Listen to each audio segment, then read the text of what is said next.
All right, sports fans, how's everybody out there doing?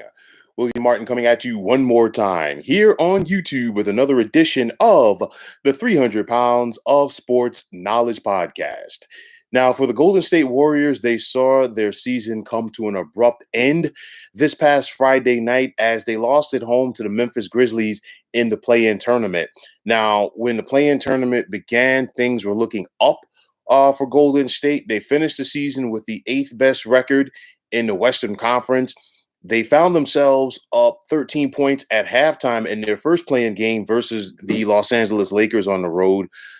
Golden State would fall in that contest 103 to 100. And then at home versus the Memphis Grizzlies, they consistently found themselves in chase mode throughout that contest. We saw a phenomenal scoring performance from Warriors guard Steph Curry, but it was not enough to overcome what Memphis was able to do.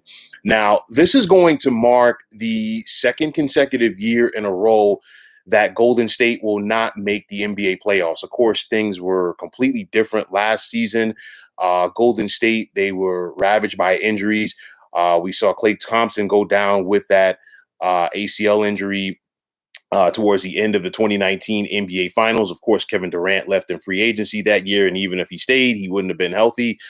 Steph Curry was also dealing with his injuries as well, and we know because of that, we saw Golden State take a few steps back in regards to things in the Western Conference.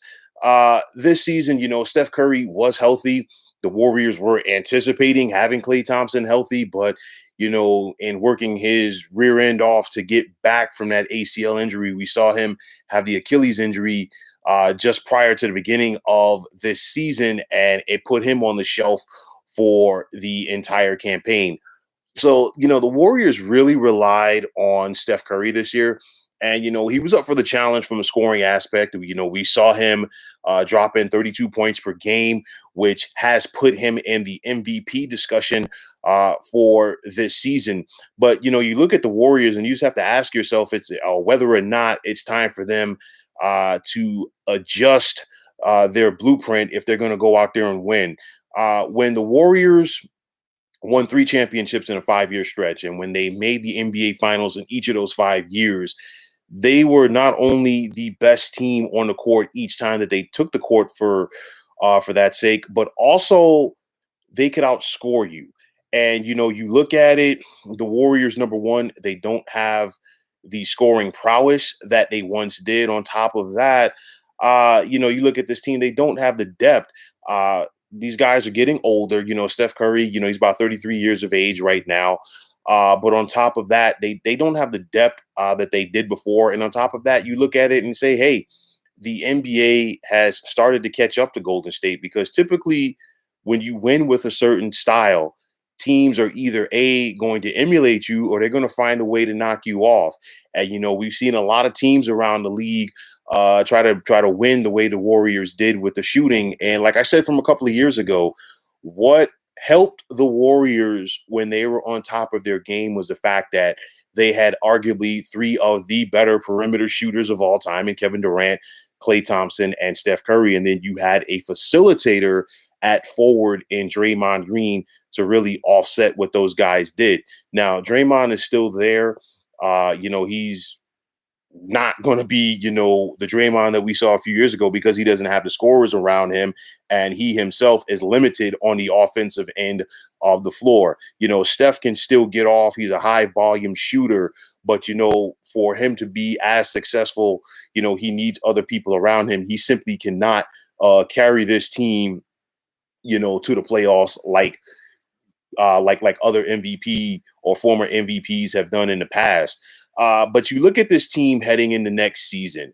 Golden State, they're hopeful to have a healthy James Wiseman. Of course, Wiseman was taken second overall this past season by the Warriors in the draft.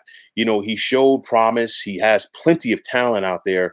It's just a matter of getting him healthy and, getting him up to speed in the NBA. I mean, when you're making that adjustment from college to the pros, sometimes the game speed can get the most of you. At first, it looked like it did for Wiseman, and then he was starting to show flashes. And then, of course, the injury changed his campaign. But I think, he is the real deal. And I think having him in the middle will definitely add another aspect to the Warriors going forward.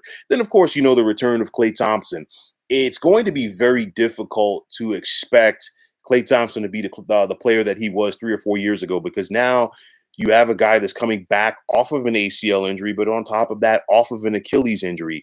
And Klay Thompson, we know about what he can do as far as being a scorer. But on top of that, you look at it and Thompson was a very underrated perimeter defender for those championship Warrior teams. So with that said, you know what?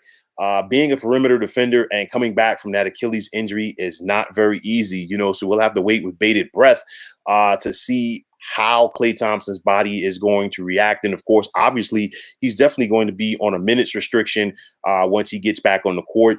Definitely in training camp, the Warriors are going to approach him with the kid gloves, because you know what? They know how valuable that he can be, and you don't want him to lose another season for the third consecutive year. This past season, we saw the emergence of Andrew Wiggins. Of course, he was involved in that trade that sent D'Angelo Russell to the Minnesota Timberwolves. And, going forward, Andrew Wiggins could be a viable second or third scoring option for the Golden State Warriors, definitely behind Steph Curry and possibly behind Klay Thompson. This was a guy that once upon a time was the first overall pick of the NBA draft by the Cleveland Cavaliers. Of course, his draft rights were immediately traded to the Minnesota Timberwolves, and we saw the scoring prowess that Wiggins had. He just played on a lot of bad Minnesota teams. Now he's in a situation with a better organization, and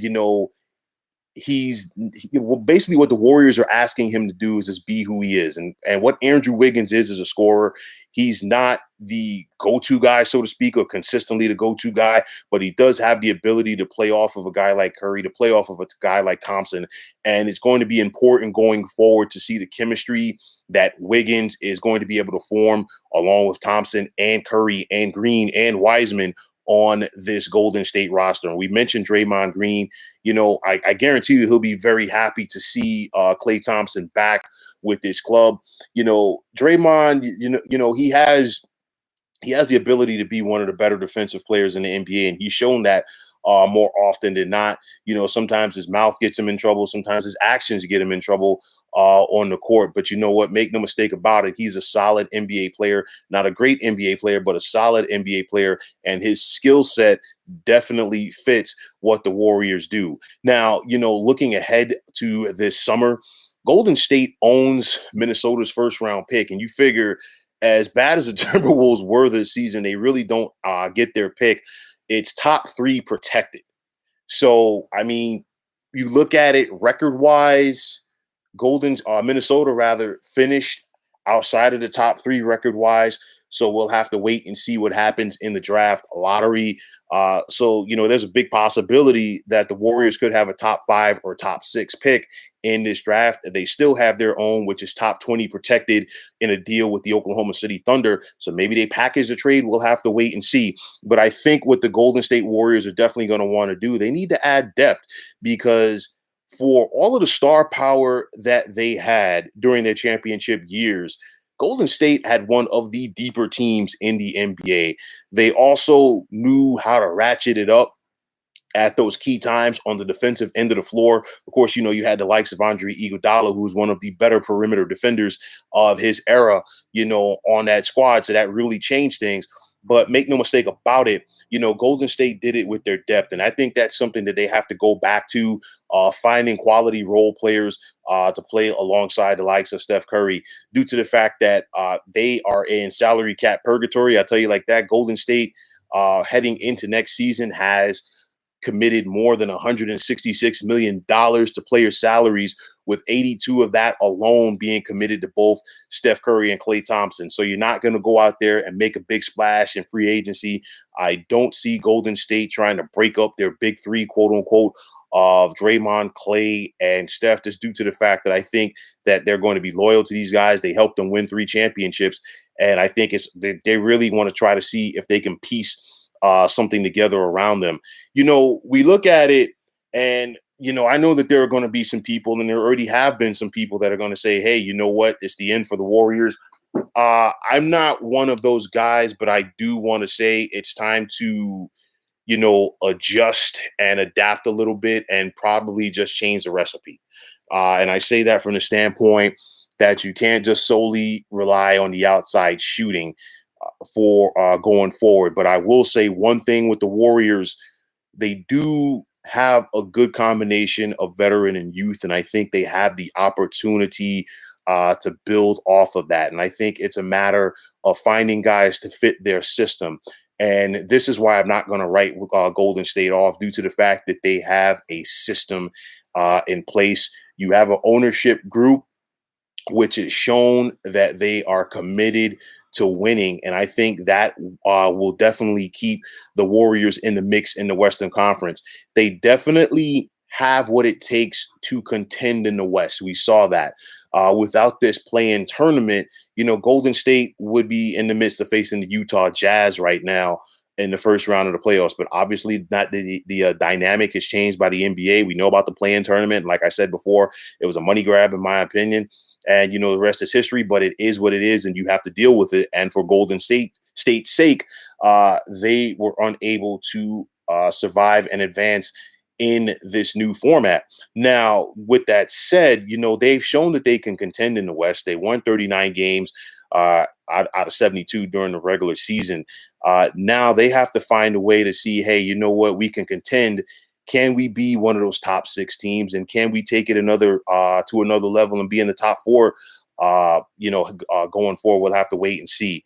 Even with Klay Thompson coming back next year, and even with James Wiseman coming back next season, I'm not going to go ahead and quote unquote pencil the Warriors in regards to being a championship team from what they were a couple of years ago. I mean, this is 2021. 3-4 years ago, the Warriors were indestructible as far as the talent that they had. Guys have gotten older. Some guys have left the team. It's going to be very difficult for them to replicate what they had, which led them to a championship level team. And on top of that, the Western Conference is so much deeper than it was several years ago. You look at it right now, and, any of those first round series that we have right now in the playoffs out west, it's a situation where, you really can't be surprised if the lower seed wins any of them. So that just gives you an idea of how deep that the West is. And for what it's worth, the first two series that we've had so far out west, the Clippers and Mavericks, and then of course the Blazers and the Nuggets, the road team won game one yesterday. So, with that said, it's not clear cut to say, well, if Golden State gets back in that top 4 or 5 or 6, that they're going to be a championship team. No, they have what it takes to contend in the West. And I really want to see what they're going to do if they can find a way to be healthy next season. Steve Kerr, their head coach, he's not going anywhere. But like I said, adjust the recipe. Don't change it. You have a system in place which is committed to winning. Guys like Steph Curry with his shooting prowess, they don't come down the line that often. Guys like Klay Thompson neither. And I think they're embodied in the fabric of this organization. So we'll definitely have to sit back and wait and see what the Warriors are going to do. The only way that they can take that next step, like I said this summer, focus on your depth. That's the big thing, because you got to get back to what made you a championship contender. And aside from all of the scoring that Golden State did, they were one of the deeper teams in the NBA. And they went out there and they took care of their business. The game has changed a little bit. I'd like to see Golden State, really get Wiseman back next season and see if he can have some type of offensive impact. I definitely know from what we saw from him in college and on the AAU circuit, this guy definitely can be an impact player with his athleticism on the defensive end of the floor. But if he can add something in the front court for Golden State and give them another dynamic to their team, that is definitely going to be a shot in the arm. So, it was bittersweet as far as the ending for this season for Golden State. But you know what? They still should be happy with the strides that they were able to make. I know that, like I said, they were injury laden last season. There were some people who really wanted to try to, write off Steph Curry. And I know that there are still going to be some people that are going to go out there and try to write off Steph Curry due to the fact that he was unable to get this team into the field of 8 for the Western Conference Finals. I totally get it. But, his scoring prowess was there. This season he showed that, what, he can stand up on his own. He wasn't just a guy who was carried by the people around him. He still needs those people around him to help this Warrior team go to the next level. Don't get me wrong, but I still think it was a step in the right direction for Golden State this season. And this summer is going to be important for them because they're at the crossroads. Do we, languish as far as contending for a play-in spot in the NBA? Or do we find a way to take that next step and get into the top 6 and potentially the top 4 in the ultra tough Western Conference? We'll have to wait and see. But you know what? For Golden State, it was a bitter end to a very interesting season. So, folks, that is going to wrap it up. And as always, I want to take this time out to thank you for tuning into the 300 Pounds of Sports Knowledge podcast here on YouTube. I want to take this time out to thank all of you fine folks out there for tuning in. And if you have not already, please feel free to subscribe to this channel. Now, if you are on Twitter, please feel free to follow me at 300 Pounds of Sports. And like I always say, if you follow me, it will be my pleasure to follow you right back. There's also the sports discussion group on Facebook at the Sports Depot 365. You can check it out, drop a line, and be a part of one of the better sports debating sites going on social media. So once again, fine folks, my name is William Martin. Take care and have yourselves a wonderful day.